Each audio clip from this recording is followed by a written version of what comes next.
The main issue is leash reactivity on walks, Yes. right? Yes. Yes, Yes. yeah. Learn how to get your dogs to not bark and lunge at other dogs. It's I would call that 90. insane. That's ridiculous. Okay, all right, Yes. good. They've never passed the dog without. They have had no friends in their life, yes or no? No, not that I would say. Meeting Prince for the first time, looking pretty good. Watch how the session goes. This is a brother and sister German Shepherd. You heard it in the intro. They freak out on other dogs on walks. They have also not met a random dog in years, if not ever, since these two dogs were rescued. You're seeing the first meeting. Prince does a play bow and a bark right there. How does he look? He looks fine. Hair's way up. Okay, you see the hair on the back? Doesn't mean anything. It means they're stimulated. People ask me that all the time. What does that mean? It means they're stimulated. Doesn't mean good, doesn't mean bad. It means they're stimulated. In this video, you're going to learn a few things. You're going to learn how I introduce potentially aggressive dogs to other dogs. Both of these dogs are going to meet Prince and other dogs. You're also going to see my loose leash walking method with two dogs, and two dogs is not twice as hard as walking one dog. It's 5 to 10 times harder than walking one dog. So necessary evils is also going to be the theme of this. Leashes, muzzles, tight leashes, leg flips, you being the boss, you're not messing around. Those are necessary evils in life if you want to be a good owner. How's this interaction look? The lip lick looks good. The jump on Prince's back did not look good. Now he's meeting a dog for the first time ever, okay? Prince also is showing us what? He's showing us that this dog is a little dominant. He probably did not love that jump on the back. Is it okay for your dog to meet another dog at the other dog's house? The other dog is older. It is the other dog's house, and the other dog to instantly try to get up and be dominant over that other dog? You think that's okay? Forget what people tell you is okay with dogs. Dogs should be respectful of other dogs. End of story. Dogs are sometimes being killed because we are not catching their disrespect when they're young or early on in life, and then they just get worse and worse and worse and worse. Dogs, essentially, to be in society and to be good citizens in society, we should expect similar to what we expect of children. We are not going to put up with violence. We are going to allow you to defend yourself by all means. Look, he flips out.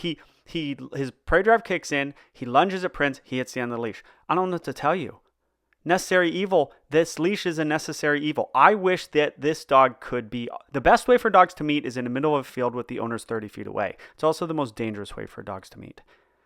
That's why I have a leash on him. Would I have not liked to have a leash on him? Absolutely. But I don't know the dog. There are people who fill out my form and they don't tell the 100% truth. Not these people. These owners are great owners. But every person that comes out, I don't 100% know if their dog has attacked a dog and they just left it off the form. I don't know. But I'm reading him right now and he looks great.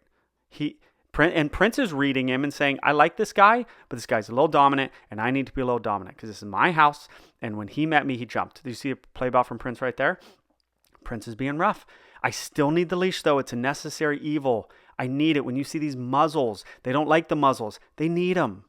No one can go to the vet. No client can get bit. None of my employees can get bit. Prince cannot get bit. The dogs that are boarding and training with me come out and get bit. I have a track record of no injuries ever because I use these things. Would this have been better without a leash? Yes. Doesn't matter though. It's still good to great with a leash. This would have been almost no. Oh, look, he falls down right there. Yeah, figure it out, buddy. Figure it out. I'm not gonna, you do your kids' math work every time they have a problem. You tell them the answer. Sometimes I do that with my kids, but it's not good. You shouldn't do that. Let them figure it out. Okay? Leash is as loose as I can get it. I'm walking with him. People get the whole leash thing confused. In this situation, it was a necessary evil. I could have taken that off. Okay, now we're going to go to original audio. You're going to hear what I have to say to these people. And then we're going to come back and I'm going to do more voiceover. So the good news is the dog has almost no bite in him.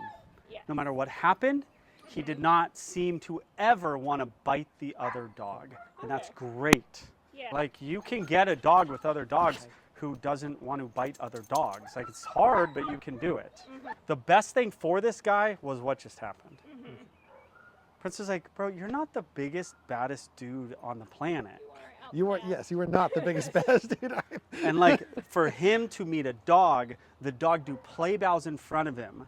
And the dog also say, bro, you can't just posture like I'm tougher than you is a great thing for this dog. It's fantastic. Now, he met Prince, who's a dominant dog. Like, it was a whole thing, but he did not back down, which is not good or bad. He does not expected to back down. One, he roughed house with a dog. He hit a dog. They played. They did something he hasn't done since you've had him. And he was good with it, and he got some energy out, and his brain actually, in those 5 minutes, like, changed a little bit. Like, it literally changed. I mean, a big thing just happened with him and to him and all that. This dog cannot just meet one dog. He needs to meet more dogs. Look at where he's smelling. He's smelling the feet. He's smelling the side. He's smelling the upper leg of the dog. Dogs that have met a lot of dogs don't smell random parts of the other dog. It just doesn't happen. Now you're going to see Brumley just give him a little bark, a little go at him, and you're going to see how good this guy is. This really showed me a lot at this moment. When Brumley does this and he just doesn't do anything, it's perfect. Watch his reaction. He just goes for a little sniff. And Brumley goes at him a little bit, and then I'm going to tell him what a good boy. When your dog does something amazing, passes another dog on a walk when they're usually reactive, you need to tell them good job. Not necessarily with petting. I like to be verbal, but in that case, I chose to pet the dog. Now, this is his sister. This is not him. This is the other dog. They basically are twins. She is different with Prince than he was. She is just chill. She just needs to be around more dogs, which she is doing, but she doesn't have some of that dominance that he has. Now, desensitization. Desensitization is the biggest thing.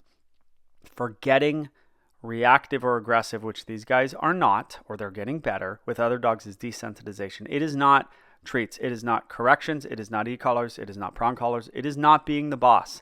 The biggest thing is desensitizing your dog to other dogs. So you need a lot of dogs in order to do desensitization, and it takes a long time. But that's what you need. So I'm explaining right now the next problem. Loose leash walking, these dogs reacting to other dogs on leash. Loose leash walking and reactivity. Watch what he does. I tell him stop, and he stops.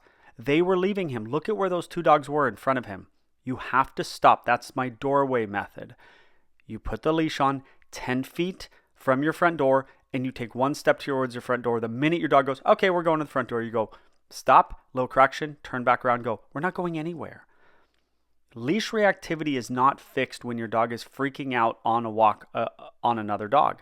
Leash reactivity is fixed in your house when your dog leaves for your front door or sits at your front door and flies out your front door and you follow them. Why would they not fly at that dog when you let them fly out the front door? It's the same behavior. It's the same thinking. It is, I fly outdoors and I fly at dogs and this guy follows me. Why would he fly out the front door? Why wouldn't he fly at the dog? So you have to, if you want to do a sit-stay, great. Do a sit-stay at the door, then release them out the door, and then turn around and go in. Oh, but Joel, you released them to do whatever they want. No, we didn't. The release is walk forward and look at me. That's the release. And the leash is the cue to be good. There's no verbal cue. The leash is the cue for everything. There's no messing around on this leash. And one of them is going to leave me right here. That dog left me, and I stopped. That's my method in a nutshell. The doorway method, the loose leash walking method, the leash reactivity method all starts with the stopping or the turning when your dog leaves you. That's it. You're going to see these dogs for the first time ever, maybe the first time ever. These folks did not tell me every single incident they've ever had or not had, but these dogs all often, most of the time, go at other dogs. So now you're going to see the owner pass the dogs. We've done the doorway method. We have done the stop method. We have the gentle leaders on. These gentle leaders are necessary evils. The horse people figured it out thousands of years ago that to move a large animal, you put something over their nose, and there's no better method than the gentle leader, tool than the gentle leader. And they just passed another dog, and you're going to hear what the owner has to say. Then we're going to go back to original audio. I would call that insane. That's ridiculous. Okay. All right. Yes. Good. They've never passed the dog without. I'd use the gentle leaders. Proof's in the pudding. Why would we not? We just saw great. Yes. Yes. Yes. Yeah. Now, they're not at their neighborhood. There's other challenges at home. But I'm telling you, you go in your living room. You don't put the leashes on by the front door. You put it on right there. You get them on your side. And you go, okay. And you take one step, and these two dogs will go, tur, tur, tur. And you stop, and you go, no, that's not the way this works anymore. Fine, file at the door for all you care. You don't care. You kind of hope they do. But you're staying. But you're yeah. But we're giving a low correction when they hit the end, and we're going back in the house. And it changes their brain.